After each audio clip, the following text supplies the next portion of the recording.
ठीक है, तो we will start our third chapter, 8 chapter. ठीक है, 8वां अध्याय स्टार्ट करते हैं। दो क्लास से हम कंट्रोलिंग एंगर पे क्लास कर रहे थे, उससे कैसे कंट्रोल किया जाए, वो क्लासेस थी इसकी। बचपन काफी एंजॉय किया वो क्लासेस।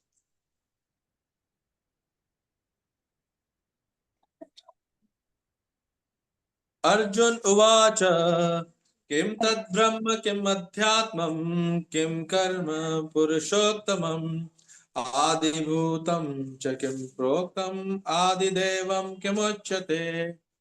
मेरे साथ बताइए।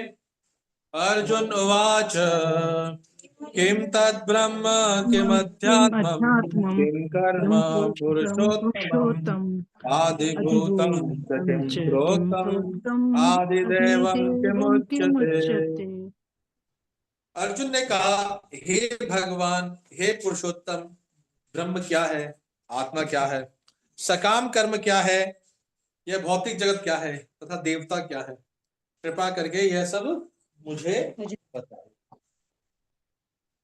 अब एक्चुअली ये क्वेश्चंस कुछ अजीब से लग रहे हैं कि अर्जुन पूछ रहा है कि ब्रह्म क्या है, आत्मा क्या है, सकाम कर्म क्या है, अध्यात्म क्या है, ठीक है, और भौतिक जगत क्या है, देवता क्या है। एक्चुअली अर्जुन अब 7 क्वेश्चन पूछते हैं अर्जुन भगवान से। तो और इसका नाम क्या है, इसका भगवत प्राप्ति है। और एक्चुअली श्रीधर स्वामी है, इसको अध्याय का नाम देते हैं अक्षर ब्रह्म योग। क्या देते हैं? अक्षर ब्रह्म योग। अगर हम हर एक चैप्टर आप देखेंगे तो योग से इसको बोला गया है। ठीक है, पहले चैप्टर का नाम क्या था? पहले चैप्टर का नाम था अर्जुन विषाद योग। ठीक है, तो हर चैप्टर का एक एक नाम है योग के ऊपर। ठीक है, कि हम हर अध्याय के माध्यम से भगवान से कैसे जुड़ सकते हैं। तो एक्चुअली ये दूसरा चैप्टर हमारा था गीता सार था। तीसरा चैप्टर था क्या था? कर्म योग। कर्मयोग। चौथा चैप्टर क्या था? कर्मयोग चौथा चैप्टर क्या था? दिव्य ज्ञान शायद था। दिव्य ज्ञान। पांचवा ज्ञान की चैप्टर क्या था? कर्म योग।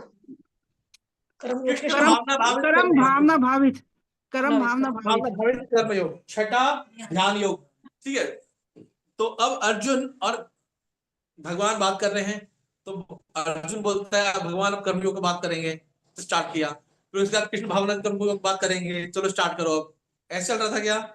ठीक है, भगवान बोलेंगे अर्जुन भैया ध्यान योग बात करना है, चलो स्टार्ट करो। ऐसा नहीं क्वेश्चन पूछो कुछ फिर मैं बताता हूं तुमको। ऐसा चल रहा था नहीं। It is a continuous talk. It is, आप बात कर रहे हैं और वो भगवान आंसर दे रहे हैं, अर्जुन पूछ रहे हैं, अर्जुन पूछ रहे हैं, भगवान आंसर दे रहे हैं। इस तरह से पूरा चैप्टर है और उसमें कोई अखंड है, मतलब पहले अध्याय से लेकर के 18वें अध्याय में कोई ब्रेक नहीं है। कंटिन्यूअस भगवान 1.5 घंटे तक बोलते हैं, लगातार डर करके बोले जा रहे हैं, अर्जुन बोले जा रहे हैं, 1.5 घंटे में कहानी कहानी खत्म बस। ठीक है, तो अब ये क्या एक्चुअली इसके टॉपिक के अकॉर्डिंगली श्रीधर स्वामी के 18 अध्याय किए और नाम दिया। और फिर आप देखेंगे क्या कहते हैं, व्यास देव जिनके अलग अलग चैप्टर बनाए इसके हिसाब से। अब कहानी क्या आती है कि ये क्या है, क्या कहानी से कोई ना कोई लिंक तो होगा। जब मेरी बात चल रही है किसी से, मेरे पुरुष से बात चल रही है, ठीक है, तो मेरी हर बात पिछली बात से कोई ना कोई लिंक होगा। ऐसा तो नहीं होगा ब्रेक करके बता अब ब्रेक लेते हैं फिर बात करेंगे, ऐसा नहीं। ठीक है, तो ये कंटिन्यूअस टॉक है एक्चुअली। तो ये अर्जुन अभी पूछ रहा है क्वेश्चन है, कोई पीछे से कोई समझ में नहीं आ रहा मुझे क्या लिंक है क्या नहीं आ रहा, कुछ समझ में आया नहीं मुझे। ठीक है, तो कुछ ना कुछ तो लिंक होगा पिछले चैप्टर से। तो हम देखते हैं इसका लिंक कहां से। ठीक है,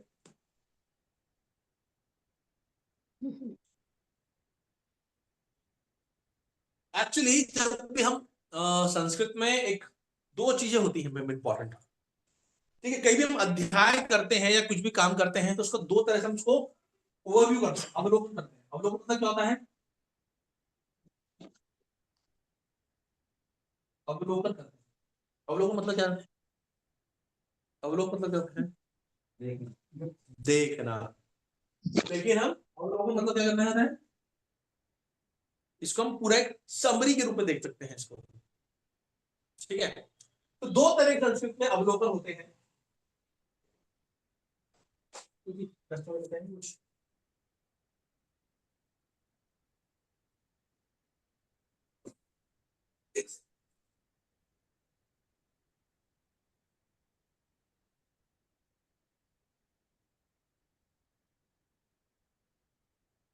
दो तरह के अवलोकन होते हैं। एक होता है सिंह अवलोकन। क्या होता है? सिंह अवलोकन।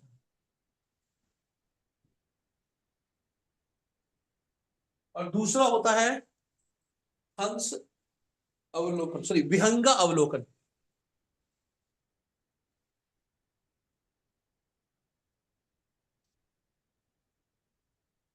विहंगा अवलोकन।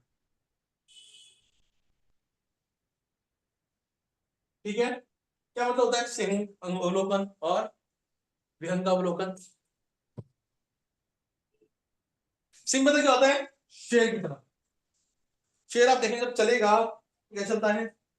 पहले चलेगा, एक जगह रुकेगा, ठीक है, फिर पीछे की तरफ देखेगा, फिर आगे की तरफ देखेगा, और खुद देखेगा यहां पर कहां पर। पीछे देखेगा मुड़ करके, फिर आगे, फिर आगे देखेगा, और फिर अपनी फिल्म को देखेगा। ये होता है सिंह अवलोकन, शेर की तरफ देखेगा। इसका मतलब क्या होता है कि सिंह मतलब क्या होता है कि हम इसके अंदर चैप्टर का हम पिछले श्लोक से हम लिंक कर देंगे और आगे से हम इसको लिंक करेंगे। समझा गया? जब हम देखेंगे किसी श्लोक को तो पीछे से लिंक करेंगे, आगे से लिंक करेंगे, तो जाके थोड़ा सा समझ आएगा। मतलब जुड़े रहना उसके साथ। हाँ हाँ, नहीं तो हमको लगता है कि एक नया श्लोक आ गया, एक नया आ गई कहानी, तो हमको ये नई सी चीज लगती है हमको, उसको हम लिंक नहीं कर पाते हैं किसी चीजों को। तो हम प्रयास करेंगे कि इसको हम लिंक करें, अब तक हम हर बार लिंक करते आ रहे थे, अब तक हम, ठीक है ना? हर अध्याय के अंदर हर श्लोक के पीछे ट्राई करते हैं कि उसको लिंक करें, चैप्टर्स को उसको लिंक करने का प्रयास कर रहे थे। इसको बोलते हैं सिंह अवलोकन। विहंग अवलोकन क्या होता है? विहंग मतलब क्या होता है? बर्ड, पक्षी। पक्षी क्या दिखता है, कैसे होता है, देखता है ऊपर उड़ता है, और आप देखिए उसको पूरा नीचे पूरा सब कुछ समझ में आता है। हाँ भाई, कहाँ ये बिल्डिंग है, कहाँ ये है, वही है। आप देखेंगे गिद्ध, सॉरी जो बाज होता है बहुत ऊपर उड़ता है, और उसको नीचे पूरा कुछ नजर आता है उसको। हाँ, वो पूरे एक समराइज करता है। तो हम प्रयास करेंगे कि अगली बार से हम एक चैप्टर का थोड़ा सा एक हम शॉर्ट में भी करने का प्रयास करेंगे इसको। ठीक है, इसको बोलते हैं विहंगा अवलोकन। अवलोकन तो समझ आ जाएगा कि इस चैप्टर के अंदर क्या है। हमने कई बार किया भी है कि चैप्टर को हमने पूरा सा एक हल्का समराइज करके बताया आपको, ठीक है, उसको हम ध्यान रखेंगे तो हम, ठीक है, इन अवलोकन और विहंगा। अब हम थोड़ा सा हम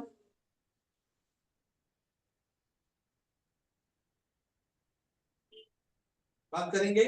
अब इस चैप्टर के हम थोड़ा सा हम कुछ रूपरेखा बताएंगे, हम चैप्टर है कैसे। जब हम चैप्टर को समझने का थोड़ा हम थोड़ा समरी याद करते हैं कि क्या है, क्या कहानी इसकी। श्लोक नंबर पहला और दूसरा, ये क्या है? 7 क्वेश्चन ऑफ अर्जुन। अर्जुन 7 प्रश्न पूछता है इस अध्याय के अंदर। पहले और दूसरे श्लोक में वो 2 प्रश्न, 7 प्रश्न आ जाते हैं। इसी श्लोक के अंदर आप देखेंगे कि हमारे लगभग 405 5 सॉरी 6 कुछ 5 क्वेश्चन आ रहे हैं इसी श्लोक से, पहले श्लोक से। ठीक है, फिर थर्ड फोर्थ में क्या होता है? भगवान 6 क्वेश्चन का आंसर देते हैं।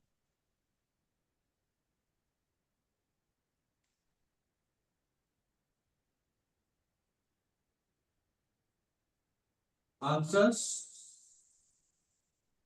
Of 6 questions. ठीक है, भगवान 6 प्रश्नों के उत्तर इन 2 श्लोक में देते हैं। और फिर 7वां प्रश्न जो श्लोक है उसका 5वें से 8वें मतलब 7th answer of 7th question. 7वें प्रश्न का उत्तर भगवान एक 4 श्लोक में, ये काफी इंपॉर्टेंट श्लोक, काफी इंपॉर्टेंट प्रश्न है उसका। क्वेश्चंस हो चुके हैं क्या पहले 2 श्लोक में आएंगे ना,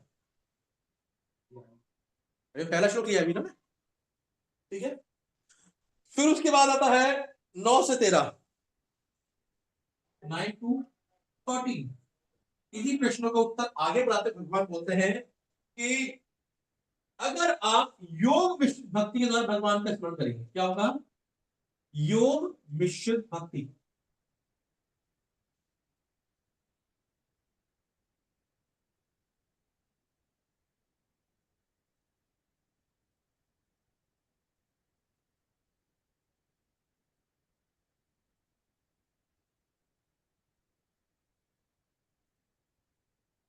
इन्हीं प्रश्न को आगे बढ़ाते भगवान बात कर रहे हैं योग मिश्रित भक्ति के बारे में, भगवान का स्मरण।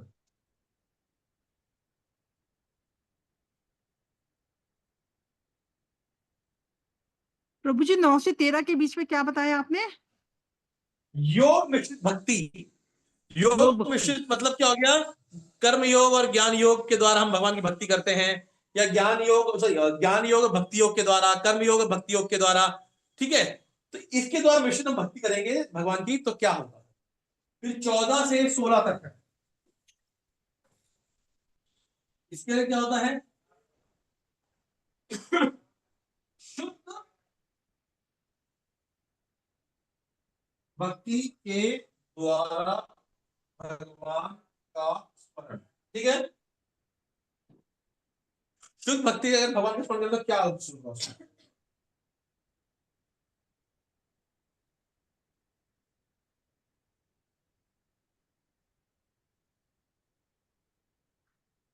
और उसके बाद में 17 से 22 तक है आध्यात्मिक जगत,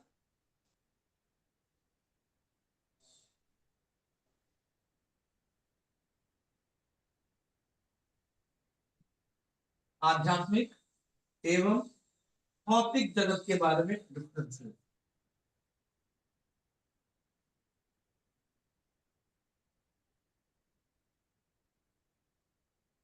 जगत में अंतर।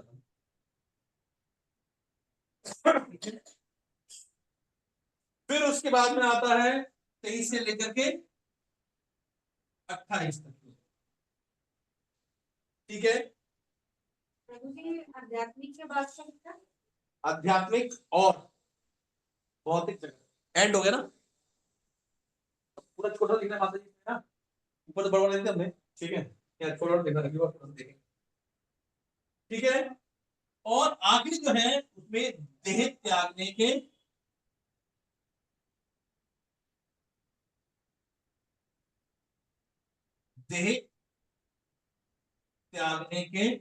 विभिन्न काल और स्थिति,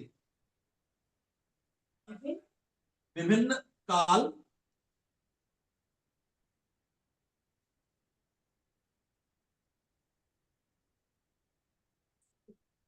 और निष्कर्ष, क्या कंक्लूजन होता है उसके बाद उस समय में देह त्याग के अंदर क्या होता है?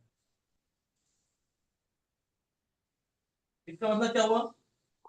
इसके लिए बोलते हैं, जैसे बताते हैं कि आप उत्तरायण काल में आप देह त्यागेंगे तो आप भगवत धाम जाएंगे, मतलब ऊपर जाएंगे, नहीं जाएंगे तो वापस नहीं जाएंगे। जैसे दक्षिण काल में, दक्षिण काल कौन सा होता है? उत्तरायण काल कौन सा होता है? उदय से पहले दक्षिणायन का कब से स्टार्ट होता है? प्रभु जी वो जो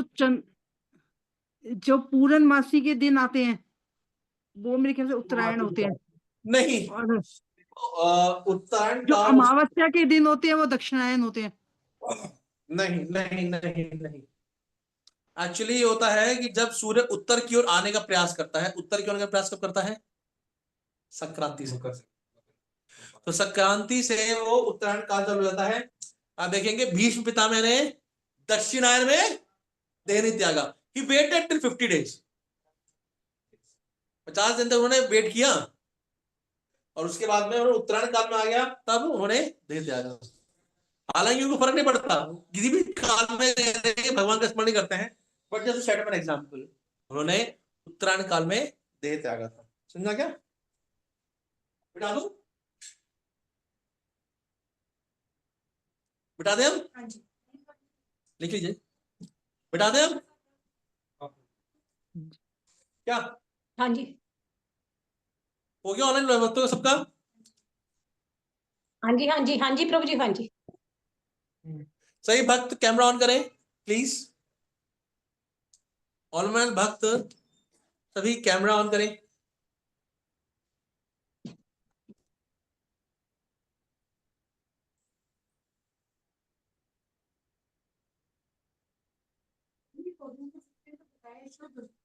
शुद्ध भक्ति के द्वारा भगवान का, अगर शुद्ध भक्ति के द्वारा भगवान का स्मरण करें तो क्या होता है?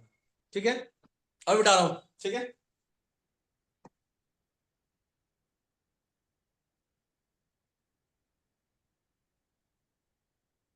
भक्ति के द्वारा भगवान को स्मरण। चलो कोई बात नहीं, मकर संक्रांति से कब तक चलता है ये?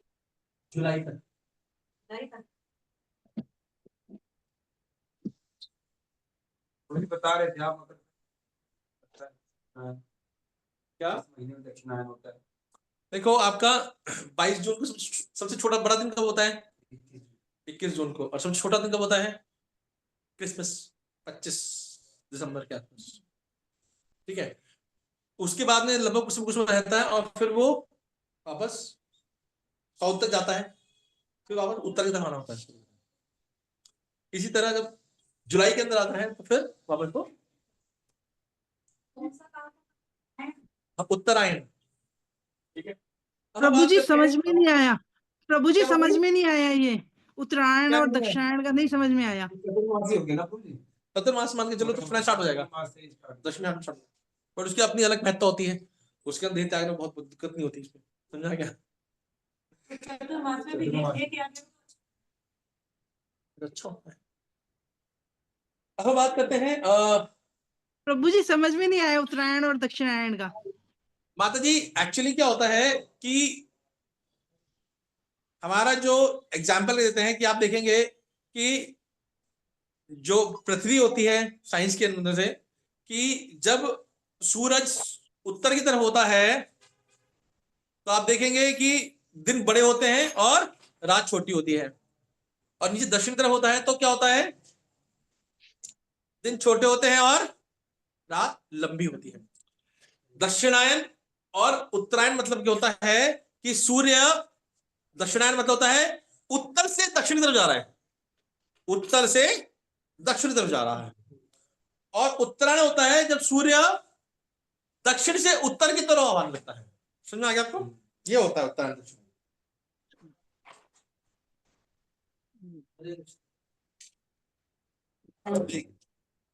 तो अब हम बात करेंगे इसका link. Now we have to create a link of last chapter 7 chapter से। 28 श्लोक है सिर्फ। हाँ, 8 चैप्टर के हम लिंक की बात करते हैं। छोटा चैप्टर है, सबसे छोटा है। नहीं सब छोटा तो 12-15 में। लिंक, इसके बीच में क्या संबंध है 7वें अध्याय और 8वें अध्याय की? ठीक है, तो 7वां अध्याय क्या था हमारा, इसको याद है कुछ? 7वां अध्याय कहां स्टार्ट हुआ था, क्या हुआ था, कुछ याद है आपको? हाँ जी प्रभु जी, इसमें वो उसने मतलब वो बताया है कि वो दुख में पड़ा हुआ जो मनुष्य होता है, और मतलब उसके बारे में बताया है, और जो बहुत ज्यादा जिज्ञासु होता है उसके बारे में बताया है। 4 तरह के बताए थे कि जो मेरे पास आते हैं भक्त।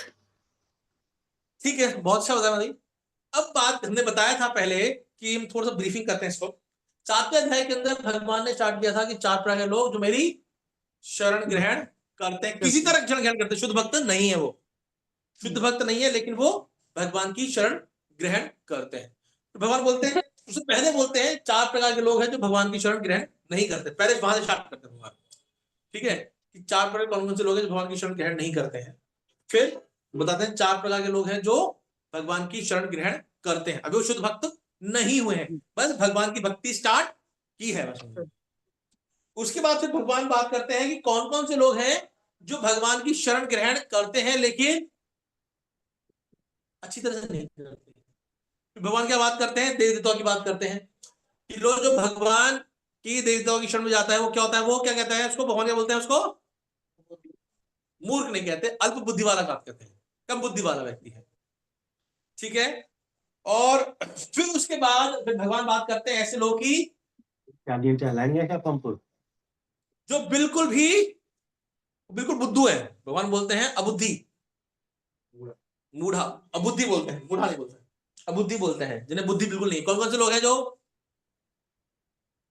भगवान बोलते हैं कि ऐसे लोग जो दुष्कृति। निराकार रूप में भगवान मेरी पूजा करते हैं, उनको बोलते हैं भगवान अबुद्धि, ठीक है। मन्नते माम अबुद्धय, जो ऐसा मानता है वो अबुद्ध है, ठीक है। क्या था श्लोक वो, व्यक्तम अव्यक्तम व्यक्ति मापन्य मन्नते माम अबुद्धय। जो पहले सोचता था कि पहले मैं अव्यक्त था, निर्विशेष था, निर्विकार था, ब्रह्म ज्योति था, और उसके बाद में अभी मैंने ये शरीर ग्रहण किया, जो ऐसा मानता है वो क्या होता है, अबुद्ध। और बोला फिर उसके बाद भगवान बोलते हैं कौन से लोग बुद्धिमान हैं, ठीक है। ज्ञानवान बहुनाम जन्मनाम अंते ज्ञानवान माम प्रपद्यते। अब भगवान बता रहे कैसे लोग मेरे शरण में ग्रहण करते हैं, अब भगवान बात कर रहे हैं बुद्धिमान लोग की। ज्ञानवान माम प्रपद्यते वासुदेव सर्वमिति स महात्मा सुदुर्लभ, कि जो ये मानता है कि वासुदेव है वो सर्वश्रेष्ठ है, वही महात्मा सुदुर्लभ है। सुना गया। तो भगवान इसके बाद में 28वें श्लोक तक कुछ कुछ बताते हैं बुद्धिमान लोग की गुण, और 29 और 30 श्लोक में उनके कुछ गुण बताते हैं बुद्धिमान के, ठीक है। जो जरा तथा मृत्यु मुक्ति से पाने के लिए यत्नशील रहते हैं, ऐसे व्यक्ति कौन होते हैं जो बुद्धिमान होते हैं, जो बुढ़ापे और मृत्यु से क्या होते हैं, मुक्ति पाने के लिए बहुत प्रयास करते हैं। मतलब क्या हो गया, बुढ़ापे मृत्यु से मतलब क्या हो गया, बुढ़ापे और मृत्यु से मुक्ति पाने के लिए प्रयास करते हैं, मतलब क्या होता है कि वो भक्ति करते हैं। आप जन्म मृत्यु जरा आदि से आपको बचना है, अब आपको बचना है तो क्या है आपको, तभी आप आगे बढ़ो। वे बुद्धिमान व्यक्ति, अब आ गया ना, वही बुद्धिमान व्यक्ति, वो क्या करते हैं, मेरी भक्ति की शरण ग्रहण करते हैं। अब क्या होता है, फिर बोलते हैं वे वास्तव में ब्रह्म है। हमने बताया पहला क्या बताया, किम तद ब्रह्म, किम तद ब्रह्म, आ गया, ठीक है। वे वास्तव ब्रह्म है और कृष्ण अध्यात्म ते ब्रह्म तद विदु कृत्सनम अध्यात्मम कर्म चाखिलम। देखिए 29 श्लोक खोलिए आप, खोलिए आप, खोलिए 7.29, अध्यात्मम और क्या है, कर्म, फिल्म। ठीक है। दिख रहा है आपको, भगवान ये 3 चीज पूछ रहे हैं, बता रहे हैं आपको। भगवान बता रहे हैं कि अध्यात्म है क्योंकि वे दिव्य कर्मों में विषय पूरी तरह से जानते हैं, के बारे में, पूरी दिव्य कर्म के बारे में, दिव्य अध्यात्म मतलब दिव्य, और कर्म के बारे में जानते हैं। अर्जुन 3 पूछे। फिर उसके बाद में क्या पूछा, अगला श्लोक देखिए, सादि भूतादि दैवम माम सादि यज्ञ चये विदु प्रयाण काले पिचमाम ते विदुर युक्त चेतसा। समझ आया आपको। अब क्या है, अगले प्रश्न जो है साधिभूत, आगे प्रश्न दिख रहा है पहला बड़ी साधिभूत, मुझे ये 8वें अध्याय से जुड़े हुए हैं ये 2 श्लोक। लिंक बताएंगे ना कैसे अर्जुन ने क्यों प्रश्न पूछे, पूछे अर्जुन अभी 5, हम इसको मिटाएंगे नहीं, अब हम बात करेंगे अगले, अभी आप देख लीजिए। हाँ हाँ हाँ। फिर आदिभूत आदिदेवम साधि अधिभूत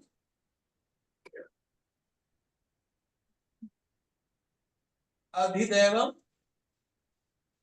दिख रहा है आपको, श्लोक में मतलब दिख रहा है, शब्द नहीं दिख रहा आपको? 30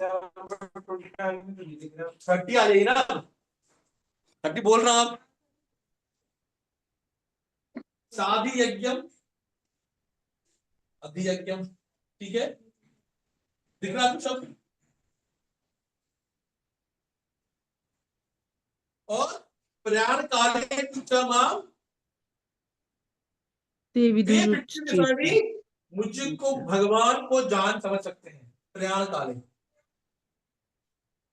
प्रयाण काल मतलब कहते हैं जहाँ के प्राण निकल जाते हैं, निकलने वाले होते हैं मृत्यु के समय। प्रयाण काले भी चमा, ठीक है, 1 2 3 4 5 6 7, देखिए दो श्लोकों में आपको ये 7 शब्द दिख रहे हैं आपको? देखिए देखिए 29-30 में, ठीक है। वे मुझ परमेश्वर को मेरी पूर्ण चेतना में रहकर, मुझ परमेश्वर आदि यज्ञ चेतना में रहकर मुझे जगत का आदिभूतम तथा देवताओं का तथा समस्त यज्ञों का देवता आदिदेवम, समस्त यज्ञों का नियामक जानते हैं। फिर क्या होता है? वे अपनी मृत्यु के समय भी मुझ भगवान को जान समझ सकते हैं। मृत्यु के समय क्या करना है आपको? भगवान को जानना समझ सकना। सुनना है आपको? हाँ, या आगे के 2 श्लोकों में अर्जुन ने कहा, भगवान ने कहा, प्रभु जी कहाँ है? इसको नहीं बिठा देना, नीचे बिठा देना।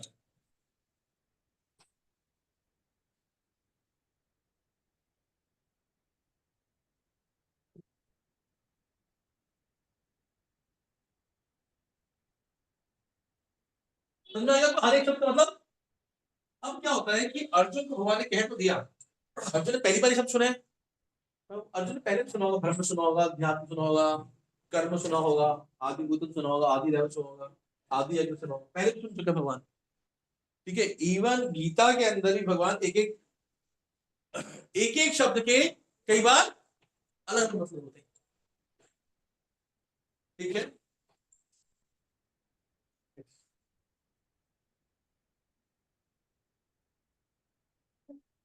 चाबी,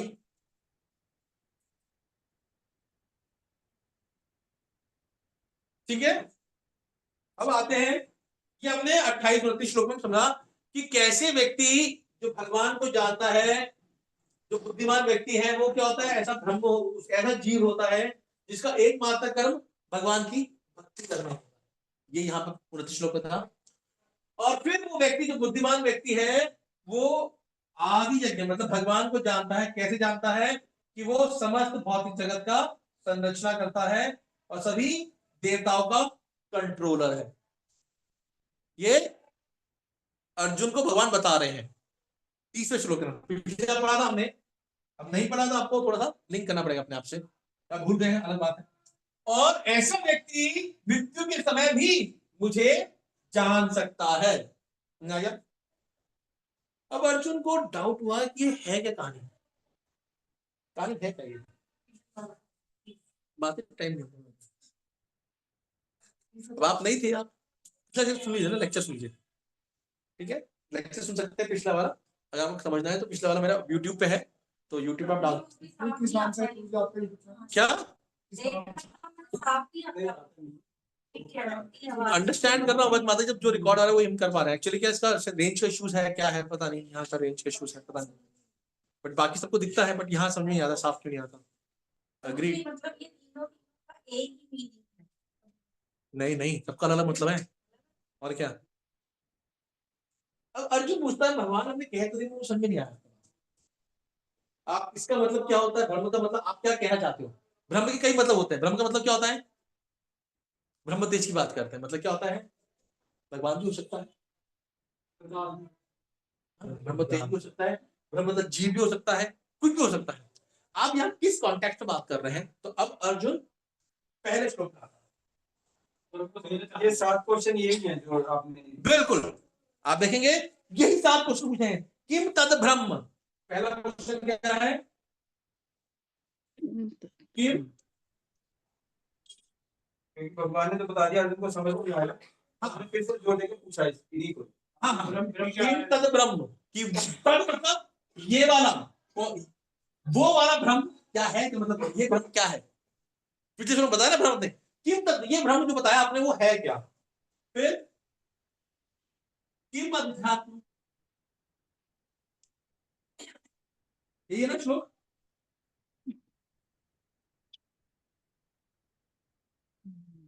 किम कर्म, यही श्लोक है।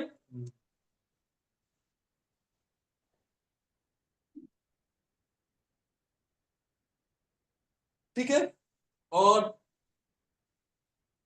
किम च आदिभूतम प्रोक्तम, किम च किसको आदिभूत कहा गया है, आप किसको कह रहे हैं, प्रोक्तम। पांचवा प्रश्न, किम आदिदैवम उच्यते, किम क्या था, आदि दैवम उच्यते, किसको आप आदिदैव कहोगे। पांच प्रश्न आगे मैच कर रहे हैं, दिख रहा है आपको लिंक, पूरा क्लियर समझ में आ गया लिंक। हाँ हाँ, अब देख रहे हो ना पिछले 29 श्लोक कैसे लिंक हुए हैं ये 8वां अध्याय के अंदर। हाँ, this is the linking boards.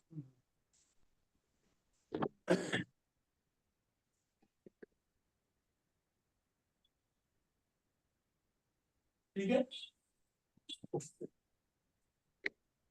आदि यज्ञ अपराध, ये हमारा दो प्रश्न है, दो आगे चलो। अब होता क्या है कि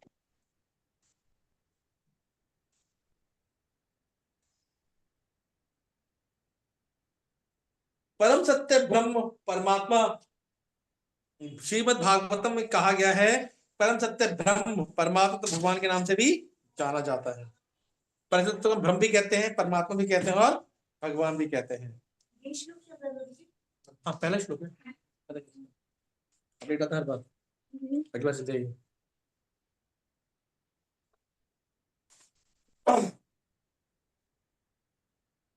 और साथ ही जीवात्मा या जीव को ब्रह्म भी कहते हैं। रूपा जी अपने तात्पर्य में ये कह रहे हैं कि भगवान को ब्रह्म कहते हैं, जीव को ब्रह्म कहते हैं। अर्जुन आत्मा के विषय में पूछता है, जिसे शरीर आत्मा तथा मन का बोध होता है। वैदिक कोश निरुक्त के अनुसार आत्मा का अर्थ मन, आत्मा शरीर तथा इंद्रिया भी होता है। एक श्लोक है ना, कौन सा श्लोक, श्लोक है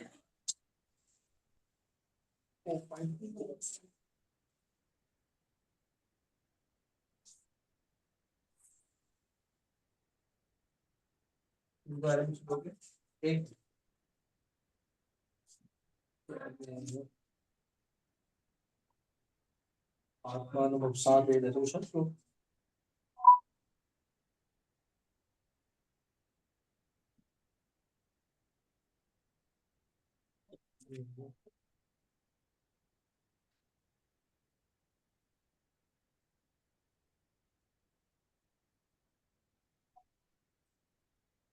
श्लोक, आत्मान साधेत आत्मा आत्मनारायण ऐसे कुछ श्लोक को याद नहीं आ रहा।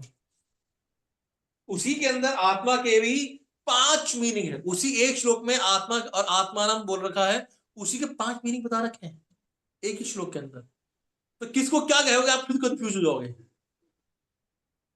समझा गया, किसको क्या कहेंगे उसको हम कंफ्यूज हो जाते हैं।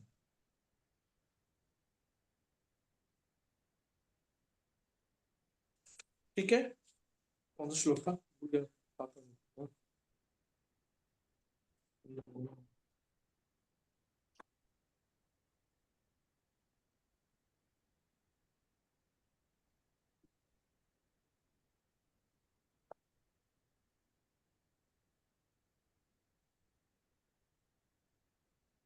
इसमें एक वर्ड यूज किया गया निरुक्त, देखा प्रभुपाद ने, दिख रहा है आपको निरुक्त वर्ड? हाँ, निरुक्त दिख रहा है आपको तात्पर्य के अंदर?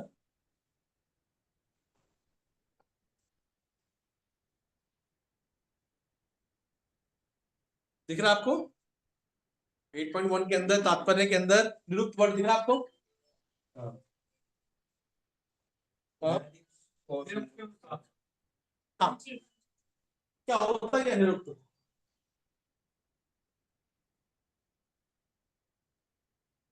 नहीं कहा जा सकता इसके बारे में। क्या? निरुक्त निरुक्ता से होता है, मतलब कुछ कहा नहीं जाता। नहीं नहीं, पहले पैराग्राफ के आखिरी लाइन देख रही ब्रैकेट में लिखा निरुक्त। वैसे निरुक्त तो ये वैदिक कोश है, इसका नाम है निरुक्त। वैदिक कुछ मतलब क्या हो गया?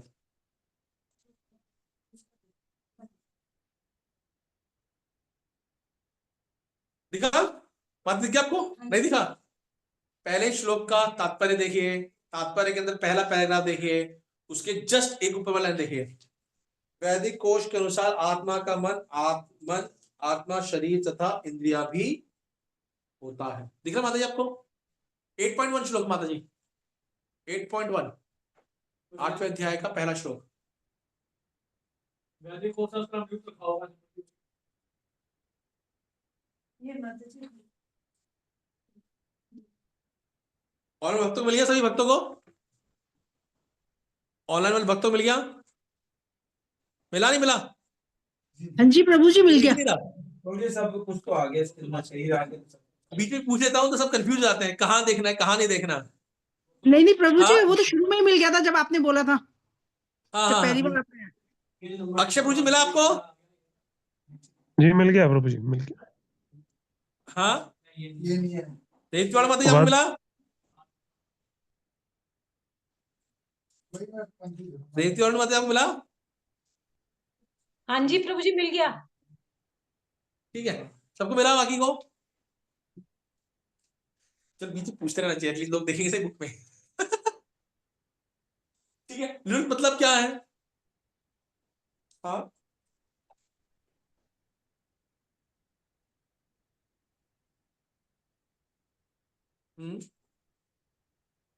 एक्चुअली जब भी हम वेद या कोई शास्त्र या ग्रामर या क्या कहते हैं वेद वगैरह पढ़ते हैं, इसको 6 पार्ट में लाते हैं। ठीक है,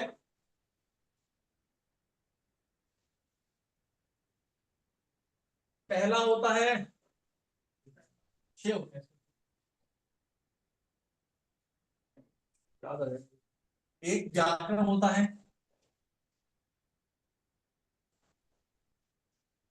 एक छंद होता है, एक व्याकरण होता है, एक निरुक्त होता है।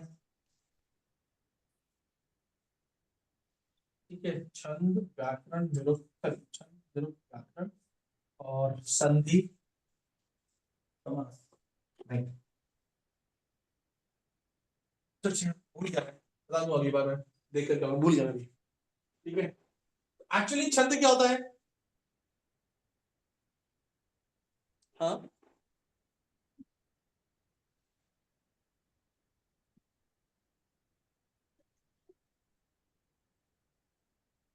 आगे से होता है छंद, आगे में होता है। आप देखेंगे छंद मतलब होता है कि इसके अंदर, इस श्लोक के अंदर आप देखेंगे इसके 4 पार्ट करते हैं हम। ठीक है, पहले श्लोक के 4 पाठ। कोई भी श्लोक के हम 4 पार्ट करते हैं। किम तद्भम, किम मध्यात्मम, किम कर्म पुरुषोत्तमम, ये दूसरा पार्ट हो गया। आदिभूतम च किम प्रोक्तम, तीसरा पार्ट। और चौथा आदिदेवम किमुच्यते। ठीक है, समझ आ गया? एक श्लोक के हम 4 पार्ट करते हैं, इसको पद बोलते हैं एक्चुअली। क्या बोलते हैं इसको? पद्य। पद्य नहीं, पद। ये 4 पद होता है।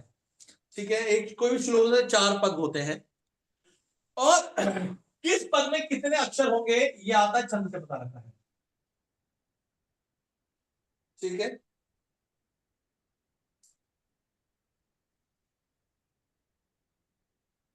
जैसे ये जो श्लोक है अनुष्टा छंद बोलते हैं इसको, अनुष्टा षष्टा कुछ बोलते हैं, अनुष्टपा सॉरी, अनुष्टपा छंद ये, ठीक है। ये जो श्लोक है इसमें कितने शब्द हैं कि एक पद के अंदर कितने लेटर होंगे, 8 होंगे। आप एवरी पद विल हैव 8 वर्ड्स, 8 अक्षर होंगे पूरे पूरे। आप कोई सब गिन लीजिए। अनुष्टुप छंद, क्या? अनुष्टुप, हाँ अनुष्टपा, इसमें 8 होते हैं, ठीक है। तो आप देखिए इससे poetry होता है। आप देखिए गा सकते हैं, गा रहे हैं ना इसको, कि आप देखिए कोई सा भी श्लोक निकाल लीजिए, उसके अंदर हम गिनवाए थे आपको, हमने पहले भी गिनवाए थे, हमने एक्सरसाइज भी कराई थी कि आप कोई से पूरे अक्षर गिनना है आपको। अगर आप पूरे अक्षर गिनेंगे आप तो 8 ही गिनेंगे आप, आधे अक्षर मत गिनिए। आप ट्राई करिए एक बार, इस श्लोक में कितने अक्षर दिख रहे हैं आपको हर पद के अंदर, 8 गिन लेंगे आपको। किम तद ब्रह्म किम अध्यात्मम, पूरा शब्द गिनना है। कितने मिले आपको? 4 क्या?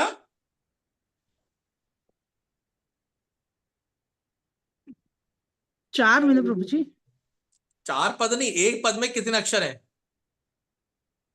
आधे आधे अक्षर नहीं गिनने, पूरे अक्षर गिनिए आप। 3 प्रभु जी। 3 अक्षर दिखे आपको। फिर इस हिसाब से तो सर प्रभु जी अगर हम अक्षर गिनेंगे तो किम अलग हो गया, तद भ्रम, वो इसको एक गिने या अलग गिने? अक्षर माता जी, अक्षर क्या होता है? शब्द अलग चीज होता है, शब्द अच्छा अलग होता है, ओके, अक्षर। अच्छा शब्द, अच्छा पूरे हाँ। पूरे एक अक्षर। देखो पहला पद है, एक पद बोला हमने, किम तद ब्रह्म किम अध्यात्मम, ये एक पद हो गया। एक पद में 8 लेटर मिलेंगे आपको, 8 अक्षर मिलेंगे आपको। ज्यादा लग रहे हैं? 4 ही तो है प्रभु जी, किम तद ब्रह्म एक ही तो हो गया पूरा मिला के। अक्षर की बात कर रहा हूं मैं, बार बार वर्ड शब्द की बात कर रहे हो आप।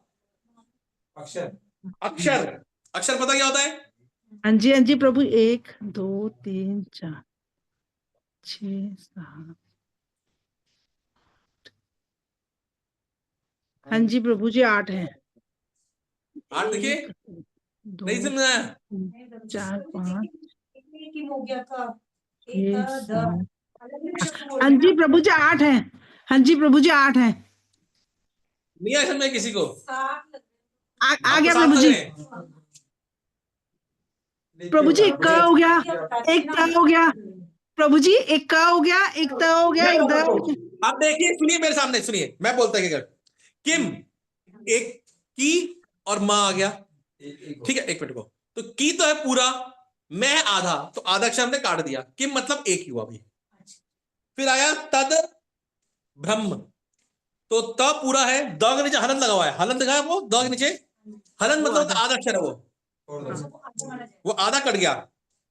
फिर ब पूरा है, नीचे र की मात्रा है, वो कट गया, र 3 आ गया अक्षर, ह भ्र ह म, इसमें ह के नीचे हलंत है तो ह कट गया, ये भी नहीं काउंट किया जाएगा। ब्रह्म, फिर म आएगा काउंट, फिर की 5वां, मां फिर घटा, फिर क्या आएगा आपका?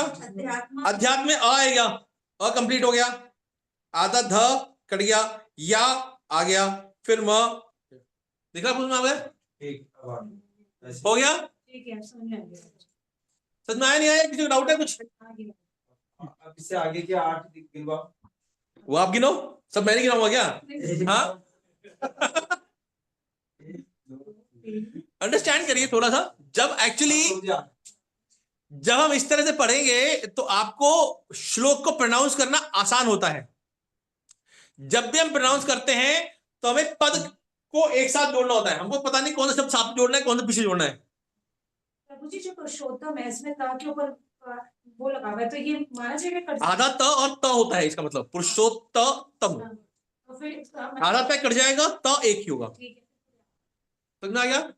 दिख रहा आप में दूसरे पद में आपको 8 मिले या नहीं मिले? ये ट्राई नहीं किया मेरा बहुत अनुष्टुप चलने को क्या? श्री राम स्तुति जो होती है ना, वो अनुष्टुप चलने, श्री रामचंद्र कृपालु भजु मन हरण विदारु। प्रभु जी, ये 8 प्रोक्तम में तीनों वर्ड कट जाएंगे फिर। कौन से? ये प्रोक्तम है, प र, तो एक आएगा प, ठीक है, और आधा त और त, तो एक त आ जाएगा, फिर म आधा है। हाँ मैं बता रहा हूं, जब भी नॉर्मली जब भी हम देखो जिस तरह के वर्ड आदि माने जाते हैं नॉर्मली,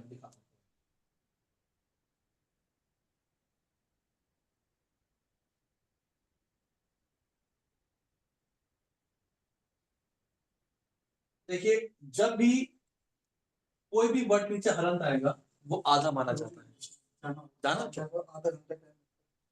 ठीक ठीक है, तो मेरे को आप ही बता दीजिए प्रभु जी, अगर जैसे कि मान लो मैं नहीं पहुंच पाऊँ तो मैं लाइव देख सकूँ आपको। हाँ हाँ मैं आपको अगली बार लिंक जो दूंगा, लिंक दे देना, मैं ठीक है अगली जो बार भी आपको होगा लिंक देख दूंगा। लूंगा, और वो भी टाइम नहीं मिल पाता बिल्कुल। ठीक ठीक ठीक, है। तो आधा ही लिंक हो गया, ये आधा किसी की नहीं चलेगी। प्र, ये एक अक्षर माना जाएगा, ये र आधा माना जाएगा, प्र होता है। पृथ्वी, पृथ्वी ये एक अक्षर माना जाएगा, ये री छोटा होता है। ये पृथ्वी वाला क्या बताया आपको? क्या? पृथ्वी वाला पूरा नहीं माना जाएगा। ये एक अक्षर माना जाएगा, री आधा माना जाएगा। तो ये फिर एक ही माना जाएगा, हाँ ये भी एक माना जाएगा। ये एक माना जाएगा, कई लोग हम ऐसे लिखते हैं इसको, ठीक है, ये ऐसे, ठीक है। अगर हमने हिंदी ढंग से पढ़ा होता हम पहले तो हमको ये पता रहता है, लिखा है तुमको, ठीक है। जब भी हम बात करते हैं न, ना मतलब होता है न प्लस अ, तो नया, जो कायदे में ऐसे ही बताते हैं। नया को ऐसे लिखा जाता है, माता जी को पता होगा, है ना, हिंदी में जानते हैं ना, ठीक है, तो ऐसे लिखा जाता है। तो ये न मतलब एक अक्षर इस तरह से होता है, आधा, ठीक है। तो ये सब हिंदी का संस्कृत में कहीं नहीं, तो संस्कृत में पहुंचे नहीं हम। तो एक्चुअली जब भी हम श्लोक प्रोनाउंस करते हैं, श्लोक गाते हैं, जिसको इस तरह के पद का पता लग जाता है कि हाँ ये 8 अक्षरों में किस तरह से काउंट करना है, आपको आ जाएगा। कुछ पद होते हैं, छंद होते हैं जिसमें 11 पद होते हैं, मतलब 32 का होगा। ये श्लोक कितने का है? 32 शब्दों का है। अब सोचिए हर शब्द के अंदर 32 वर्ड होना अपने आप में कला है। अब आप बोल ही ऐसे रहे हैं, देखिए आपका नेचुरल फ्लो ऐसा हो रहा है कि भगवान बोल रहे हैं या अर्जुन बोल रहे हैं, सब में परफेक्ट पोएट्री, कितना दिमाग लगता हो सोचिए आप। हम जब बोलते हैं उसके अंदर हमारा बोलने में कंट्रोल नहीं है कि हमने किसी को कुछ शब्द गलत शब्द बोल दिए, कितने बोल दिए। पहले जो बोलते थे पोएट्री में बोलते थे, आप सोचिए एक एक अक्षर में 32 शब्द है, किस पोएट्री में बोलते थे? अपने आप दिमाग कितना काम करता है कि कौन शब्द लगाऊंगा कौन शब्द नहीं लगाऊंगा, या ये वाले में अपने तो 3 शब्द बच रहे हैं, तो 3 शब्द में कौन सा मेरे को मतलब यहां फिट बैठेगा। और गायन भी हो जाएगा। हाँ और गान भी, और हाथों गाना है, मतलब ठीक है आप बोल रहे हैं, आपको कितना दिमाग तेज होगा, सबसे बोलने के बाद आपको कितना दिमाग तेज चाहिए कि हमको समझ नहीं आ रहा, हम 10 मिनट लगा रहे हैं, हमको समझ नहीं आ रहा, व्यक्ति बोल रहा है, फ्लो में बोल रहा है, तो सब समझ आ रहा है। मुझे 8 अक्षर लेना है, 6 अक्षर लेना है, इट बिकम देयर फ्लो। और अर्जुन भी इतना स्कॉलर है, उसको भी समझ में भी आ रहा है कि वो क्या बोल रहे हैं। हाँ ठीक है, तो ये होता है, इसको बोलते हैं पद, छंद। छंद के अंदर मतलब आप एक श्लोक में देखिए, आप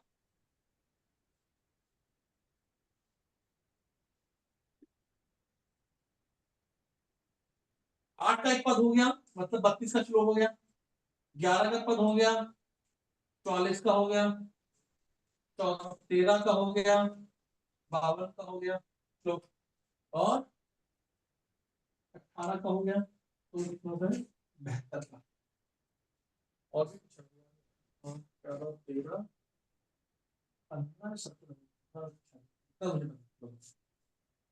समझ आ गया। सबसे फेमस तो दोहा छंद होता है, वो कितने राइटर का हुआ? और दोहा, दोहा वो संस्कृत में नहीं आता दोहा, दोहा छंद का नाम। हाँ नॉर्मली दोहे 8 के सब दोहा मान रहे हैं, बट कुछ भी हो सकता है, कुछ भी एनीवे छंद कुछ भी हो सकता है, हर एक छंद का अलग नाम होता है। 8 छंद होते हैं, 8 पद होते हैं, एक पद में 8 अक्षर होते हैं और टोटल श्लोक में 32। समझा गया? अब श्लोक नंबर आप 9, 10, 11 देख सकते हैं। संपत्ति से कम कर कोई दुहा नहीं। 9-10 11 दिख रहा है आपको? इसी चैप्टर का हाँ हाँ 9 10 11 उसमें क्या है? उसको बोलते हैं उपजाति छंद। क्या है? उपजाति छंद। क्या 9 श्लोक नंबर 9। कभी अब श्लोक क्या हमारे भी नहीं नहीं बस मैं बता रहा हूँ, छंद की बात बता रहा हूँ मैं। इसमें 11 अक्षर है। हाँ जी एकदम एक नंबर है। हाँ ऐसे 28वां इसमें भी 11 है, लेकिन इसका छंद का नाम अलग है। श्लोक नंबर 28 है, उसमें भी 11 है, लेकिन उसका नाम है इंद्र प्रजा। श्लोक नंबर 28 के अंदर इंद्र प्रजा छंद है।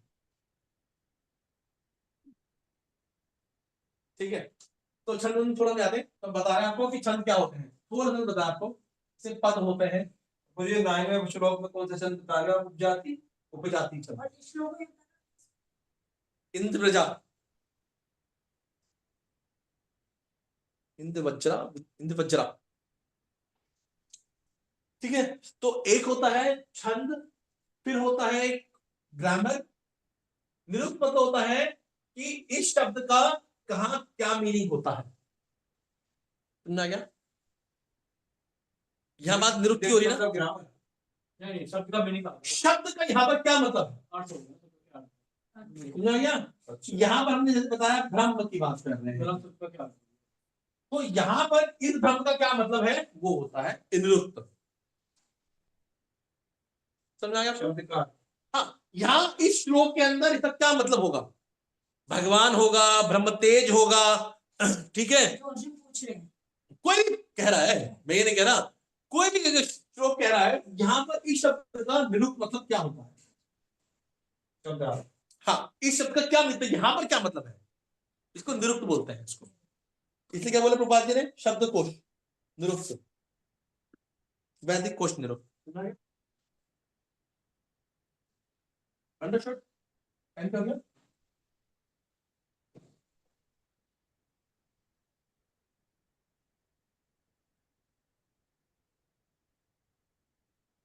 नेक्स्ट श्लोक पे आते हैं। व्याकरण निरुक्त और मैं बताता हूँ आपको, बोल एक संधि वाक्य बताऊंगा आपको। दूसरा श्लोक, अधियज्ञं कथम कोत्र देहे यस्मिन् मधुसूदनं प्रयाण काले च कथम ज्ञेयोऽसि नियतात्मभिः। मेरे साथ दोहराइए। अधियज्ञ कथम कोत्र देहे यस्मिन् मधुसूदनं प्रयाण काले च कथम ज्ञेयोऽसि नियतात्मभिः।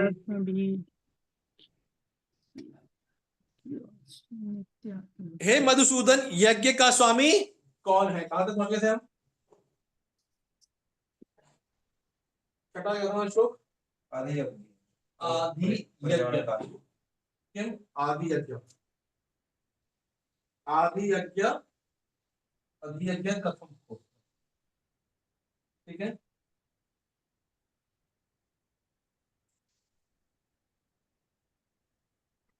ताप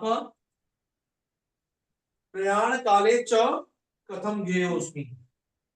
आ गया, प्रयाण काले कथम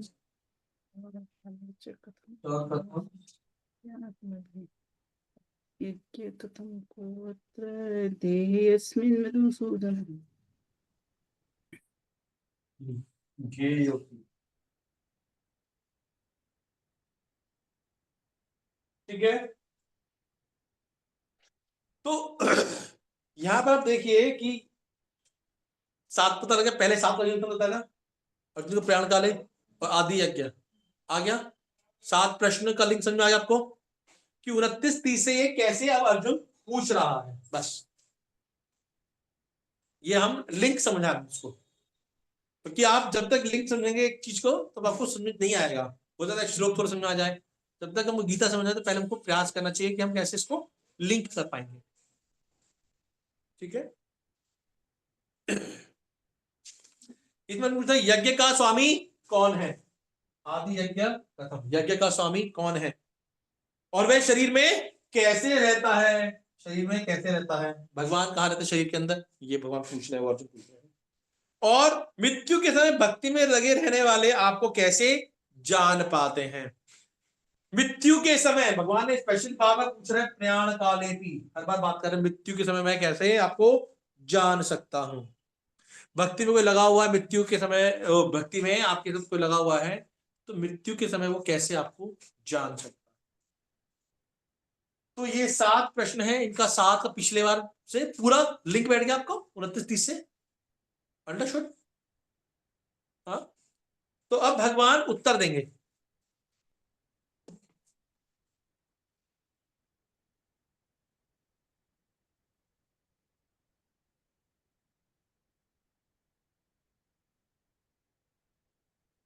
बिठा दो अभी।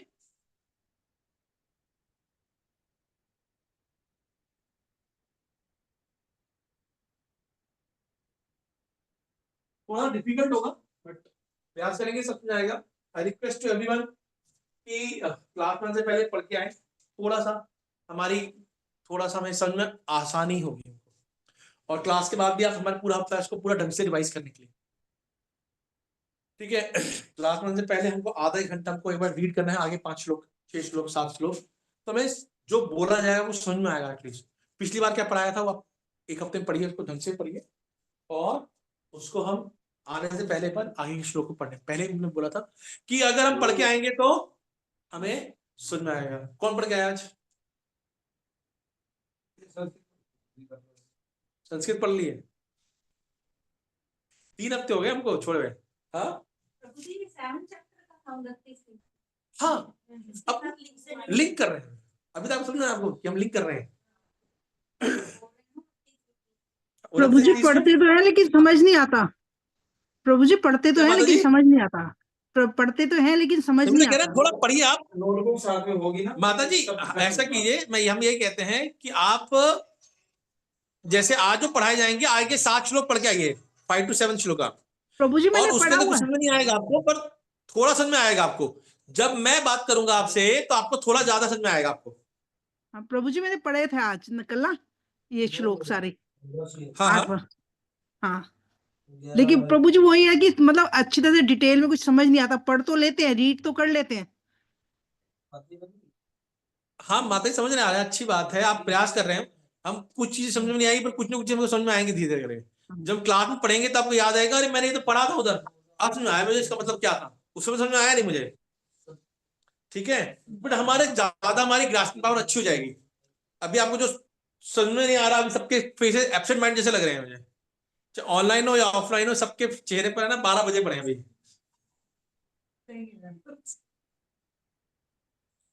ठीक है, तो अगर आप पढ़ के आएंगे ना तो आपको समझ में आएगा।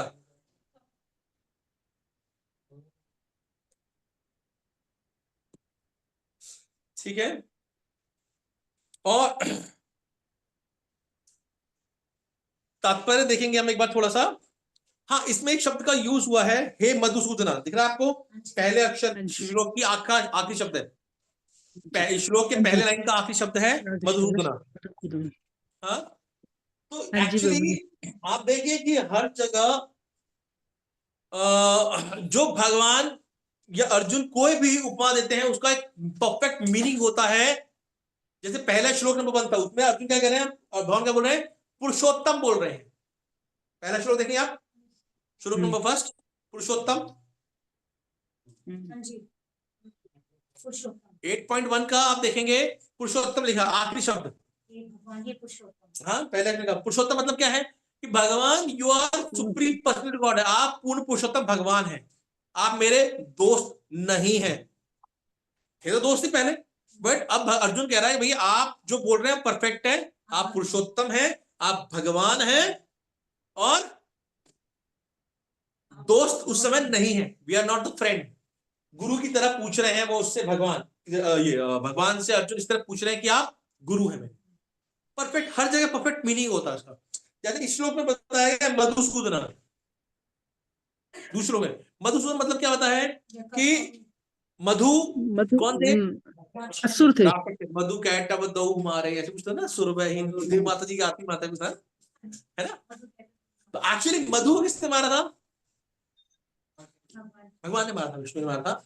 और उन्होंने क्या किया था? उन्होंने वेद चुरा लेते। बंद है क्या? तो बोल रहे हैं कि आपने जैसे मधु को मारा था, ठीक है, तो वैसे ही क्या करो, मेरे डाउट्स हैं। डाउट्स क्या होते हैं? संशय क्या होता है? असुर प्रवृत्ति के अनुसार होते हैं। असुर प्रवृत्ति के अनुसार आपके संशय होते हैं। संशय क्या बोला है? असुर प्रवृत्ति।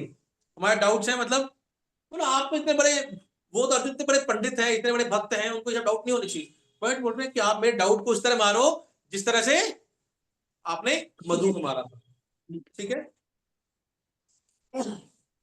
और इसमें एक शब्द आया प्राण काले, रूपाल जी इसके बहुत मतलब बता रहे हैं। प्राण काले शब्द बहुत महत्वपूर्ण है, क्योंकि अपने जीवन में हम जो भी करते हैं उसकी परीक्षा मृत्यु के समय होनी है। लास्ट पैराग्राफ 8.2 का आखिरी पैराग्राफ स्टार्टिंग से हाँ दिखा जी माता प्रभु जी? जी। हाँ जी प्रभु जी। रजनी हाँ माता जी जी आपको दिखा? हाँ जी हाँ जी प्रभु जी, दिख गया। दिखा। यह इस श्लोक का प्राण काले शब्द अत्यंत महत्वपूर्ण है, क्योंकि अपने जीवन में हम जो भी करते हैं उसकी परीक्षा मृत्यु के समय होनी है। अर्जुन उन लोगों के विषय में जो निरंतर कृष्ण भावनामृत में लगे रहते हैं, यह जानने के लिए अत्यंत इच्छुक है कि अंत समय उनकी क्या दशा होगी, कि मृत्यु के समय क्या होगा उनका। भाई भगवान की अपनी भक्ति करेंगे, क्योंकि आखिरी श्लोक के अंदर थोड़ा सा लिंक, मृत्यु के समय क्या होगा ये नहीं बताया।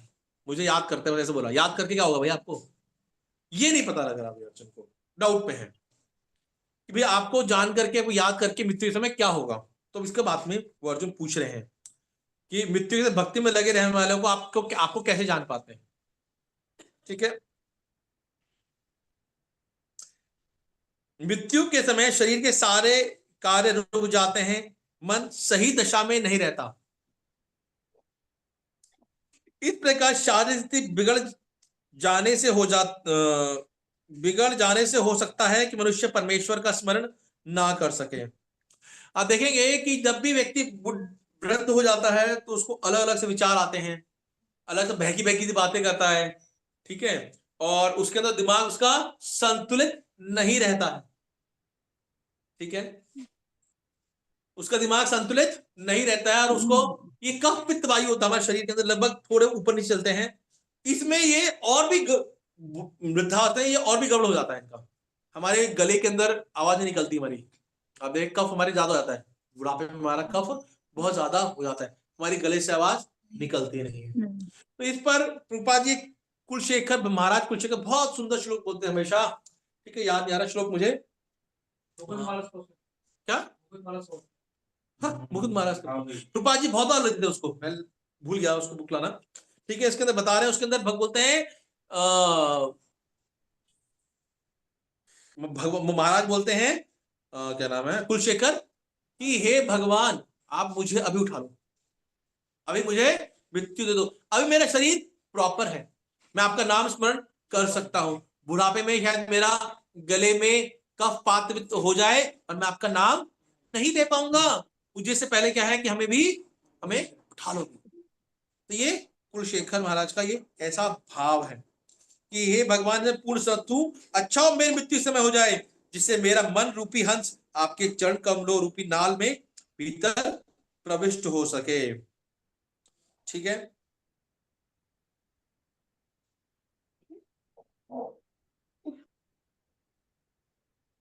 और नीचे आखिरी नहीं है, इस तरह मेरा मन स्वस्थ है और मैं भी पूरी तरह स्वस्थ हूं, यदि मैं आपके चरण कमलों का चिंतन करते हुए तुरंत मर जाऊं तो मुझे विश्वास है कि आपके प्रति मेरी भक्ति पूर्ण हो जाएगी, किंतु यदि मुझे अपनी सहज मृत्यु की प्रतीक्षा करनी पड़े तो मैं नहीं जानता कि क्या होगा, क्योंकि उस समय मेरा शरीर कार्य करना बंद कर देगा, मेरा गला रुंध जाएगा, मुझे पता नहीं कि मैं आपके नाम का जप कर पाऊंगा या नहीं, अच्छा यही होगा कि मुझे तुरंत मर जाने दे, ठीक है। तो ये महाराज कुलशेखर बोलते हैं। तो हमें भी ऐसी प्रार्थना करनी चाहिए, नहीं चाहिए? करनी चाहिए, नहीं करनी चाहिए? करनी चाहिए। और आपको भी अपनी टेस्ट भी होता रहता है ना इसमें बीच बीच में। हमें ऐसी प्रार्थना नहीं कर सकते करनी हैं। चाहिए। नहीं करनी चाहिए, नहीं कर सकते हैं हम प्रार्थना। क्यों? क्योंकि अभी हमारा मन तो भगवान के चरणों में है ही नहीं। अभी हमें क्या है, जितना ज्यादा हो सके शुद्ध कर सके, अपना भगवान का नाम स्मरण तो कर सके। अभी हमारे को 5 मिनट, अगर हमको 2 घंटा जप नहीं होता हमसे, हमारे 2 घंटे में 2 बार नाम नहीं ले पाते ढंग से। 16 माला के अंदर 16 महामंत्र नहीं होते हमारे, जिसमें भगवान को पूर्ण रूप से ध्यान कर पाए।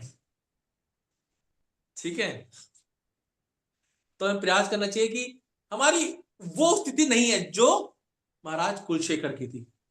वो 12 अलवर में से एक थे, भगवान को सतत याद कर सकते। हाँ, बट हमारा उद्देश्य होना चाहिए कि हमारा हृदय भी भगवान का हमेशा कांस्टेंट। आलवार नाम सुने हैं? एक्चुअली साउथ इंडिया के अंदर जो महान भक्त थे, जिन्होंने पूरे भगवान की भक्ति फैलाई, तो उसमें से 12 आलवार बोलते हैं। आलवार मतलब प्योर डिवोटीज। जैसे हमारे 12 महाजन होते हैं, ऐसे साउथ इंडिया में 12 आलवार होते हैं। ठीक है, शास्त्रों में 12 है महाजन, वो अलग है, बट ये आलवार है जो साउथ इंडिया के अंदर है, जो अच्छे भक्त, शुद्ध भक्त थे। ठीक है, ठीक है। तो ऐसे ही वो एक थे, महाराज कुलशेखर थे। तो इस तरह उनकी ये इच्छा थी। हमें प्रयास करना चाहिए कि हम भी उस स्थिति तक पहुंचने का प्रयास कर सकते। ठीक है, श्लोक नंबर 3 हल्का सा बोलेंगे फटाफट हम। टाइम क्या हो गया? ठीक क्या, ठीक क्या, प्रयास करते हैं, थोड़ा सा पढ़ते हैं। ठीक है, अगली बार आप पढ़ के आइए प्लीज। हाँ,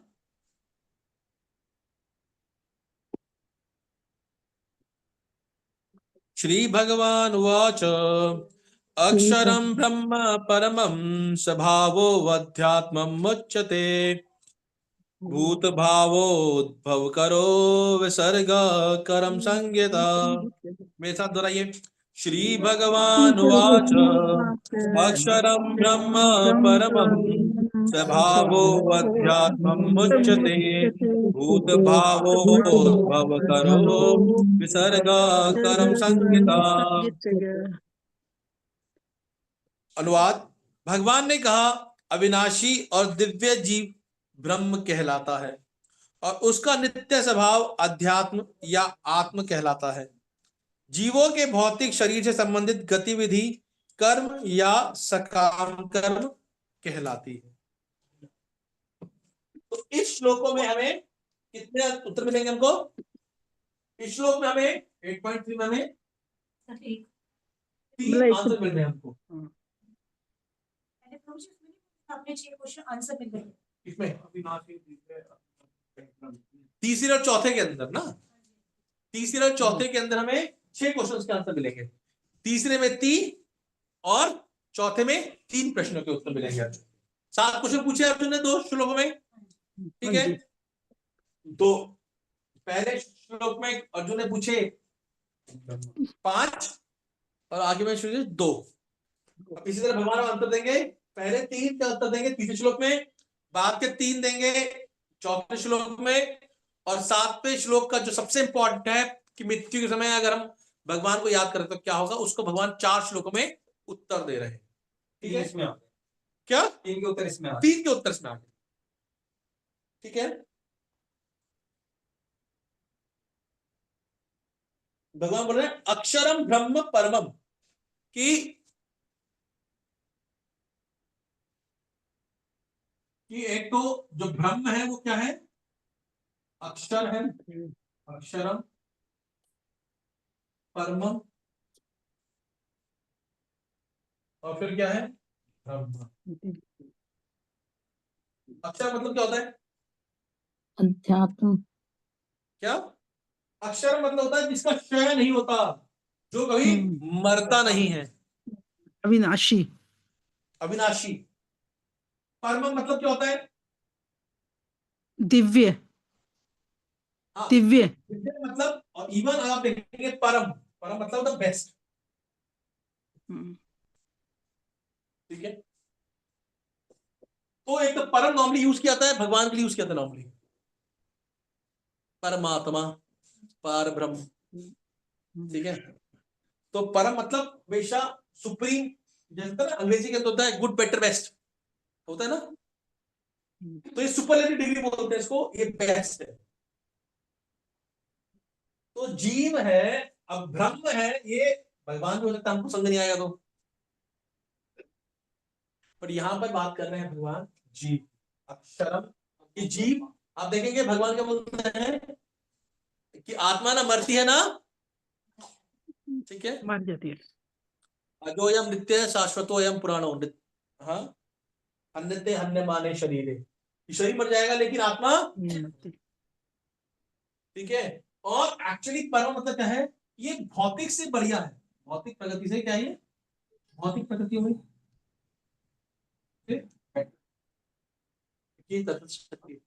आत्मा की कभी नहीं मरती, कोई बनाती होगी तो भी फिर तो हाँ, इसलिए यहाँ पर भगवान बता रहे हैं कि ये जीव है एक्चुअली।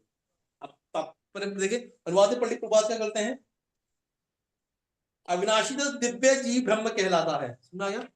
प्रभु जी ये परम शब्द जीव के लिए यूज हो रहा है। हाँ, मतलब ये क्योंकि जीव दिव्य है एक्चुअली, हमारा बेटर है, भौतिक से बेटर है, इसलिए परम यूज किया हुआ है। और फिर क्या है, और उसका नित्य स्वभाव अध्यात्म कहलाता है, नित्य स्वभाव अध्यात्म, अध्यात्म क्या है? नित्य स्वभाव, अध्यात्म मतलब क्या होता है, हम बोलते हैं ना आप बहुत ही आध्यात्मिक है, अध्यात्म मतलब क्या होता है, भगवान के विषय में जानना।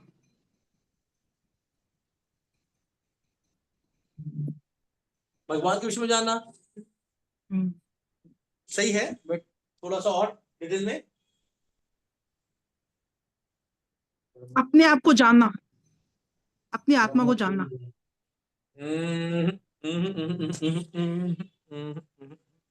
बात करते हैं आध्यात्मिक हो रहा हूं, हम बोल रहे स्पिरिचुअल ना गोल, कनेक्ट करना, अपने आत्मा के विषय में जानना प्रभु जी, अपने आप को जानना। भगवान की तरफ बढ़ना, भक्ति में विलीन होना, भक्ति में लीन होना है, बट एक्चुअल मीनिंग नहीं समझ में आ रहा आपको, थोड़ा सा अपने स्वरूप को जानना। बिल्कुल काफी हद तक। और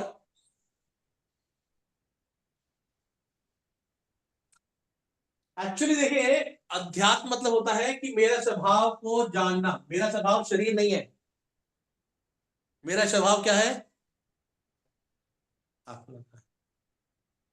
मेरा स्वभाव क्या है, आत्मा को जानना। नहीं माता जी मैं बता रहा हूं, आप सुनिए ना, मेरा स्वभाव है, मेरा स्वभाव क्या है, जीव का स्वभाव क्या है, जीव का स्वभाव है, हाँ भगवान की सेवा। तो नॉर्मली क्या है, हम शरीर मानते अपने आप को, और मैं अपने शरीर की सेवा कर रहा हूं। मैं जब मैं भगवान की सेवा करने जाता हूं तो मैं, मेरा ये नेचुरल स्वभाव हो जाएगा मेरा, मैं अपने उस स्वभाव की तरफ बढ़ रहा हूं, वो आध्यात्मिक होना होता है। आत्म, आपका ना सेल्फ, सेल्फ का अध्ययन, जीव का उद्देश्य क्या है? हाँ मतलब ये कि मैं अपना स्वभाव को जानना, ये मेरा आध्यात्म होना है। मतलब भगवान की सेवा में लगना। बिल्कुल, मेरे स्वभाव को जानना, बेसिकली मेरा स्वभाव जो बात कर रहे हो आत्म साक्षात्कार ये है। एक्चुअली नॉर्मली क्या है कि जीव क्या करता है, माया की सेवा करता रहता है, ठीक है, बॉडी की सेवा कर रहे हैं, अपने इंद्रियों की तृप्ति कर रहे हैं, हम अपने मन की सेवा कर रहे हैं। जब भगवान का मेरा, लेकिन स्वभाव क्या है मेरा, जीवेर स्वरूप होए निस्तेर की सत। ये जब मैं अपने इस स्वभाव की सेवा करने लग जाता हूँ, स्वभाव के बारे में जानने लग जाता हूँ, तो मैं आध्यात्मिक हो जाता हूँ, आध्यात्मिक, ठीक है। तो ये होता है मेरा नित्य स्वभाव, ओके। और तीसरा है, नॉर्मली आप देखेंगे अग्नि की का स्वभाव क्या होता है, अग्नि का स्वभाव क्या होता है, चराना। जल का जल का स्वभाव होता है तरलता, ठीक है, लिक्विड, ठीक है। शुगर क्या स्वभाव है, मिठास। नमक का क्या स्वभाव है, नमकीन। हाँ, मिर्ची का क्या स्वभाव है, तीखा। ठीक है, सब अपने स्वभाव के अनुसार कार्य करते हैं ना। आज मैंने ऐसी शुगर खाई जो थोड़ी नमकीन थी, पॉसिबल है? हाँ, हो सकता है क्या? नहीं आज मैंने ऐसी आग लग देखी जो ठंडी लग रही थी मुझे, तो अग्नि होगी नहीं। ठीक है, तो ये उनका स्वभाव है, स्वभाव छोड़ते नहीं है। लेकिन जीव ऐसा दोगला है कि अपना स्वभाव छोड़ देता है, वो मायादास बन जाता है कृष्णदास की जगह। ठीक है,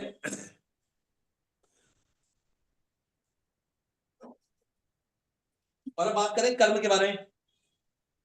भूत भावो भव करो विसर्ग कर्म संगिता। कि जीवों को भौतिक शरीर से संबंधित गतिविधियां कर्म या सकाम कर्म कहलाती हैं। इसका मतलब क्या हुआ?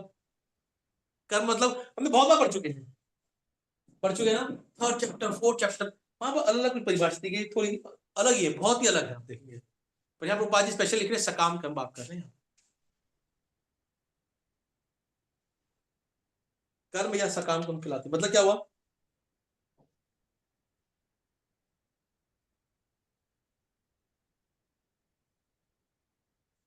कि कर्म ऐसा काम होता है जिसके द्वारा हम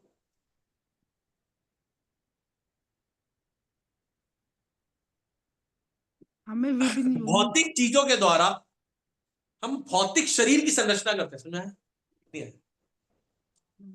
भौतिक चीज है मेरे पास में कुछ, मैं कुछ ऐसा काम कर रहा हूं, ऐसा कुछ बना रहा हूं, ऐसा कुछ कर रहा हूं जिससे मेरा भौतिक शरीर का निर्माण हो रहा है। भौतिक शरीर का निर्माण कैसे हो रहा है? वो 84 लाख योनियों में जो चक्कर लगाते हैं। परफेक्ट माता जी, मैं ऐसा कोई काम कर रहा हूं जो मुझे वापस इस जन्म में किसी ना किसी शरीर में लेकर के आएगा। निर्माण कर रहा हूं एक ऐसा शरीर का, अपने लिए मैं एक ऐसा शरीर का निर्माण कर रहा हूं जो मुझे अगली बार फिर धरती पर लाएगा, जन्म मृत्यु दोबारा होगा। तो ये कर्म है। कोई भी काम करिए आप, भौतिक काम कोई भी बोल लीजिए, वो काम आपको अगले जन्म में यही लेकर आएंगे आपको दोबारा। चाहे आप टेबल बना लीजिए, चाहे आप ये क्या कहते हैं पॉलिटिकल स्पीच दे लीजिए, कोई मूवी देख लीजिए, आपको उस काम के द्वारा आपको दोबारा कुछ ऐसा फल, चाहे प्याऊ खोल लीजिए आप, कुछ ना कुछ दोबारा आपको यहाँ आना पड़ेगा। ये तो क्या कहलाते हैं? सकाम कर्म। दिख रहा है ना? ठीक है, तो कर्म भगवान ने बता दिया क्या कि कर्म ऐसे, कर्म वो है जिसके द्वारा अपने लिए अगला शरीर का निर्माण करते हो। हाँ, अपने लिए गड्ढा खोदना। ठीक कर्म है, वो है जो अगले शरीर का निर्माण करना। हाँ, ये भगवान यहां बोलते हैं। ठीक है, बिल्कुल, आप कोई भी काम कर लीजिए तो भक्ति नहीं है, बिल्कुल। चाहे मैं ऑफिस चला जाऊं, चाहे मैडम स्कूल चली जाए, कुछ भी हो भाई, सारे काम के लिए अलग अलग शरीर जरूरी है नहीं बात जरूर, सब कुछ है जी, बट इन सभी कार्य से हमें अगला जन्म मिलेगा। अगर जब तक कि हम इस कर्म को भक्ति में कर्म ना बना लें, तब तक ये कर्म आपको बांधेगा। अगर मैं कोई भी कर्म मेरा भक्ति में कन्वर्ट नहीं होगा, वो कर्म मुझे बांधेगा। तो मुझे एक बात बताओ, जब हमने स्कूल खोला, हाँ हाँ ये बोर्ड खोल लिया, हाँ हाँ, तो वो तो गड्ढा ही हो गया।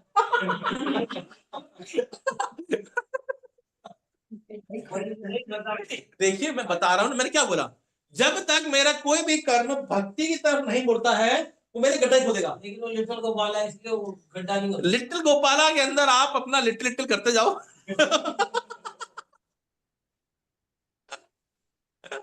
नहीं, मजाक कर रहे हैं। क्लास भी तो होती है, अभी आध्यात्मिक क्लास भी हो रही है। मैं क्या कह रहा हूं, मैंने क्या बोला, जब कि कोई भी कार्य भगवान की ओर नहीं मुड़ता, तब तक वो भौतिक है, तो गड्ढा करेगा, वो कर्म है, सकाम कर्म। सबको प्रसाद खिलाते हैं, हाँ, तो बोलते रहो ना, तो अच्छा है ना। तो गड्ढा क्यों हो रहा है, भर रहा है? आधा गड्ढा हो गया। एक प्रभु जी प्रभुपाद जी ने कहा, गृहस्थी में रह के एक प्रभुपाद जी के पास एक आए थे, नहीं तो मैंने इसलिए बोला, हमने कल तीसरे स्कूल का बयाना दे दिया, अच्छी बात। तो कल से काम चालू हो जाएगा। देखो, एक प्रभुपाद जी थे, एक प्रभुपाद जी का व्यक्ति आया, वो बहुत ही मतलब अमीर व्यक्ति था, बहुत अमीर था। भक्त चाहते थे कि क्या कहते हैं उसको, प्रभुपाद जी बात करें, भक्त बने, कुछ अच्छा सा हमारे पास आए। ठीक है, तो प्रभुपाद जी ने क्या करते हो, तो बोला जी मेरी ग्लास की फैक्ट्री है। ग्लास मतलब होता है ना कांच की, ग्लास की फैक्ट्री है। बोला अच्छा ग्लास, ग्लास कहाँ से बनता है? ग्लास सिलिका से बनता है। सिलिका कहाँ से आता है? सिलिका मिट्टी से आती है। बोलते हैं मतलब तुम भगवान की जमीन चुरा करके अपना प्रॉफिट कमा रहे हो, तुम कितने बड़े चोर हो। अब भक्त तो बोले यार तो दोबारा आएगा नहीं, अब आपने बोल दिया कि भाई आप चोर हो तो कौन आएगा। फिर भक्त बोला कि प्रभुपाद ये हमें डोनेशन भी देते हैं अच्छी खासी। अच्छा डोनेशन देते हो तो छोटे चोर हो।